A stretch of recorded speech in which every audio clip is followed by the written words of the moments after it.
A 1949 black and white photograph of 4th Street in southwest Washington, D.C., might shock the affluent residents who live there now. It shows the commercial district of a vibrant African-American community, with barbershops, department stores and candy shops. It was a thriving, working-class neighborhood where mostly black and some Jewish residents lived, worshipped, played and went to school. In the midst of rivers and canals, small brick and frame houses lined the streets of this self-sufficient, close-knit community. But its proximity to the National Mall and the federal government's seat of power put it in the crosshairs of a growing sentiment in the 1940s and 1950s for the need for city redevelopment. Southwest was ground zero in many ways, explains Samir Magali, curator of the exhibition A Right to the City, currently on view at the Smithsonian's Anacostia Community Museum. We really begin with the federal policy of urban renewal, and the idea was that so much of the city centers were seen and perceived as blighted. These were communities that were not exclusively, but were mostly African-American working-class communities, and Southwest Washington, D.C., was one of the first neighborhoods to be targeted for urban renewal. The exhibition, sourced with photos, videos, artifacts and nearly 200 oral histories, transports visitors back to seminal moments in the district's history as residents fought to preserve neighborhoods and control the rapid transformation driven by development. Magali says the questions asked here resonate far outside of Washington, D.C. The title of this exhibition tries to get at the heart of the matter, which is this question of whether people have a right to the city, or the right to access the resources of the city. Magali explains, do people have equal access to the opportunities provided by the city? The important global context is that for the first time in human history more than half of the world's population lives in cities, and cities are growing at an unprecedented pace.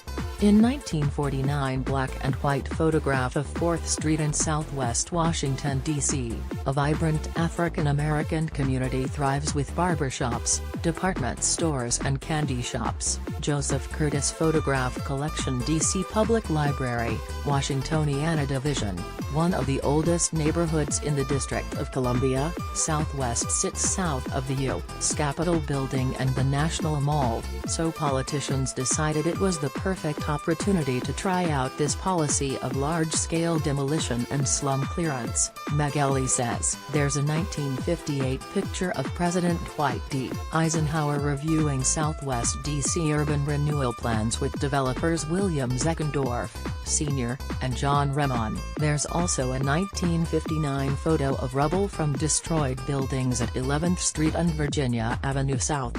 W, with the Washington Monument gleaming in the background. A large synagogue, called Talmud Torah, was built in the neighborhood in 1900.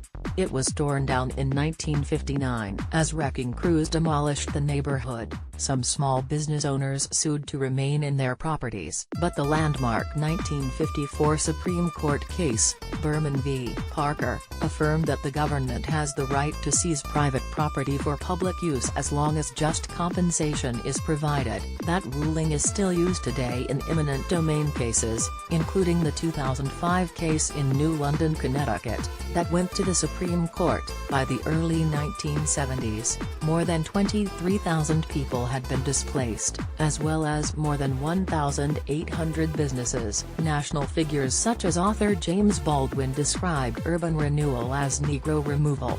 In 1958, President Dwight D. Eisenhower reviews the urban renewal plans for Southwest D.C., with developers William Zeckendorf Sr. and John Remon. Dwight D. Eisenhower Presidential Library and Museum. Many of those displaced from Southwest D.C. ended up in Anacostia, a neighborhood that lies immediately east of the Anacostia River and is home to the museum. Curator Magali says the exhibition tells the history of this now rapidly gentrifying area with a narrative: segregation, desegregation, resegregation. When Anacostia was founded in the mid-19th century, it was founded exclusively as a white neighborhood with restrictive covenants that meant that only whites could purchase homes there. Alongside that, Magali says, you had a free African-American community called Historic Berry Farm Hillsdale, so you had these two segregated communities, one white, one black, living side by side. But a movement to desegregate the district's deeply unequal schools and public accommodations led to protests in the 1950s. The historic 1954 Brown v. Board of Education case that desegregated the nation's schools didn't apply in the District of Columbia. But a companion lawsuit, Bowling v. Sharp, involving the newly built whites-only John Philip Sousa Junior High in Anacostia, ultimately led to the desegregation of schools in the district. Photos in the exhibition show protests against integrating the schools in Anacostia, including images surprisingly similar to those from Little Rock, Arkansas. The Washington Monument towers over rubble from destroyed buildings at 11th Street and Virginia Avenue South. In 1959. Garnet W. Jeck's Southwest Redevelopment Slide Collection, Historical Society of Washington, D.C. You can see on the front of the stroller here the mother put a sign that says, "Do we have to go to school with them?" So, I think people don't have the sense that this was something that was happening in Washington, D.C., Megali says. The desegregation of the schools is part of what began transforming neighborhoods like Anacostia. People in other parts of the district, including the historic Shaw neighborhood that housed the famous Black Broadway along U Street in Northwest D.C., looked at what had happened in Southwest and determined to block the wholesale demolition and displacement. A write to the City Chronicles the battles of Reverend Walter Fauntleroy, who in 1966 founded the Model Inner City Community Organization, MICO, which worked to make sure residents and small business owners helped lead the urban planning process in a way that would serve their interests. MICO hired black architects, black construction engineers. It just really built a powerful kind of collective of not only planning professionals but also just residents and small business owners who began planning for the renewal of their neighborhood, Megali says, adding that one of the stories the exhibition tells is about the building of the Lincoln Westmoreland apartments at 7th and R Streets and W. MICO collaborated with the African American Temple of Shaw and the predominantly white Westmoreland Congregational Church of Bethesda, Maryland, to create affordable housing, the first building to be constructed in the aftermath of the 1968 riots following the assassination of Martin Luther King Jr. It still stands today, despite the rapid changes happening in the neighborhood. Your browser does not support the video tag. It's one of the few remaining affordable housing options. So many of the buildings that are affordable housing in a rapidly gentrifying neighborhood are the result of this organization, MICO. It's kind of a powerful story of how a neighborhood responded to what was happening in Southwest, Megali explains. The advocacy group 1DC is continuing to fight for racial and economic equity in Shaw and in other parts of the district, says longtime resource organizer Dominic Molden, who started working in D.C. in 1986. But he says several things need to occur for the history and culture of working-class African Americans to be preserved in neighborhoods such as Shaw, which now boasts a rooftop dog park and beer gardens. 1DC and our solidarity partners need to continue to make strong commitments to grassroots space building organized around housing and land. Just as the title of the exhibition says, we need to fight for the right to the city, meaning we should go as far as we need to go to make sure no black people, large black families, Latino people, immigrant people, do not get removed from Shaw because whether they are low income or middle income they have a right to the city, Molden declares.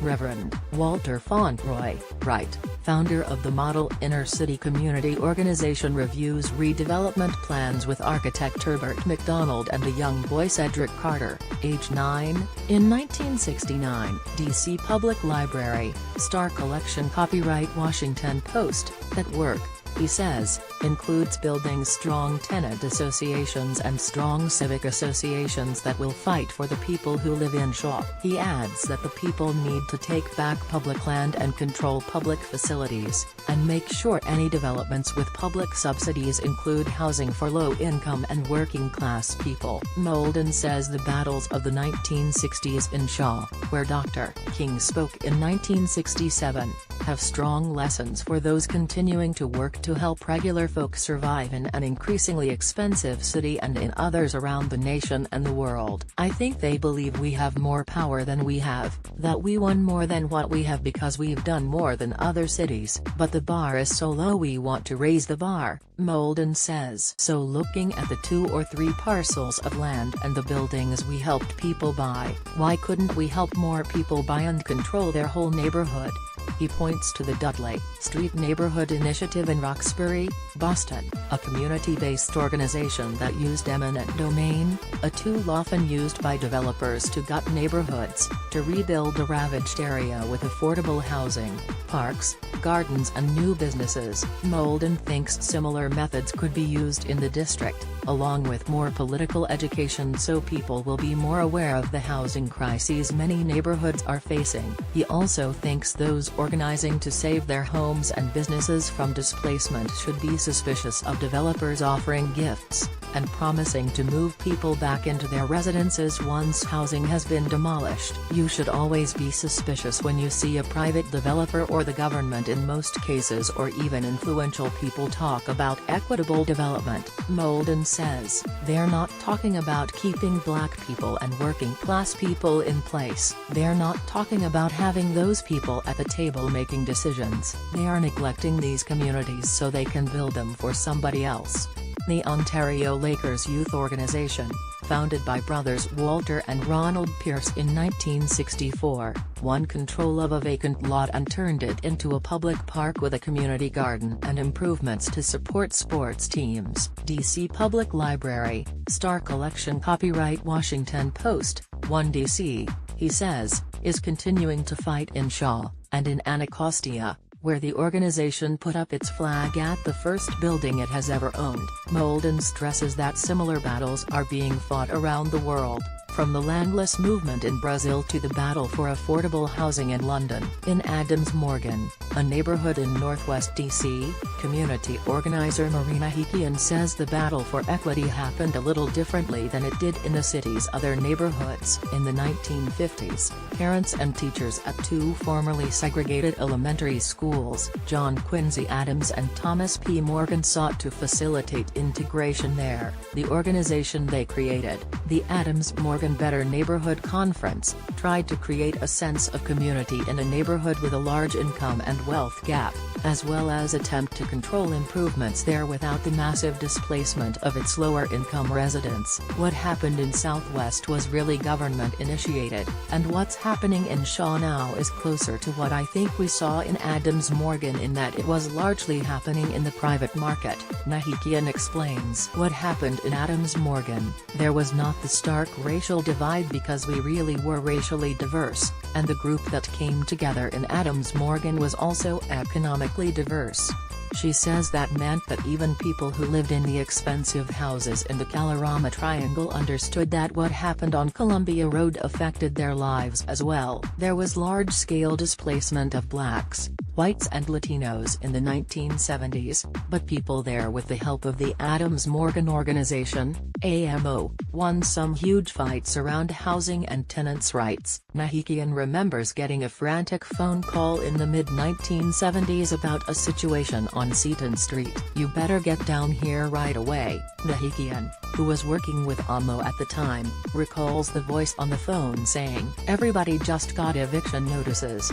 A 2015 protest in Washington, D.C.'s Chinatown supported affordable housing, particularly in the Museum Square development, which houses nearly 150 Chinese American residents. Anacostia Community Museum Archives, photograph by Susanna Robb. More than 20 people were about to lose their property to a single developer, Nahikian says, some of whom had lived there for decades. There were multiple generational households, and the block was full of children, so AMO challenged the evictions in court. At that point, she says, there were no regulations written for a tenant's right to purchase. We ended up settling and the families were offered the right to purchase their homes for a set price, says Nahikian, who who recalls similar battles in other parts of the neighborhood. She also tells the story of rolling a huge wooden box television which played a video made by a neighborhood group of young people called the Ontario Lakers to convince Congress to fund the purchase of Walter Pierce Park.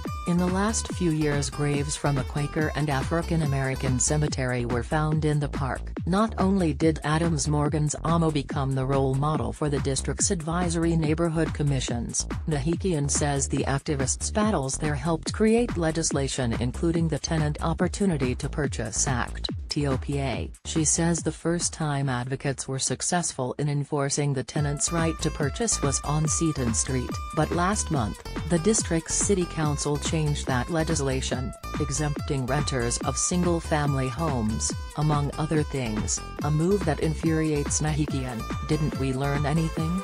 Nahikian wonders. So, we're right back to the exhibit, a right to the city.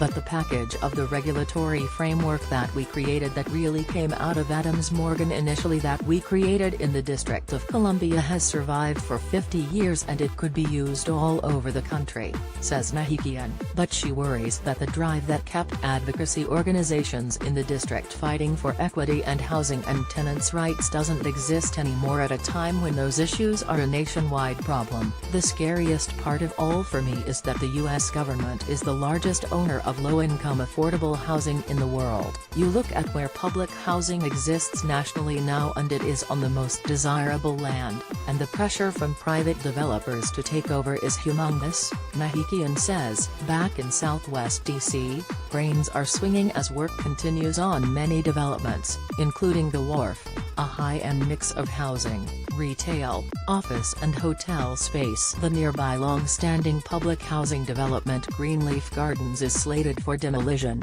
and some in the area worry that middle and low-income residents won't be able to afford the neighborhood for much longer. The museum's curator Magali says that is one of the things he hopes people think about when they see this exhibition, recalling the message in the speech King made in Shaw in 1967. "Prepare to participate," Magali says was King's refrain. It's kind of an important thread throughout this exhibition. We are all complicit in the changes that are happening in our cities whether or not we are actively involved. We need to participate in the process in order to actually shape as best we can the kind of change that is happening in our cities. A Right to the City is on view at the Smithsonian's Anacostia Community Museum, 1901 Ford Place, Southeast, Washington, D.C., through April 20,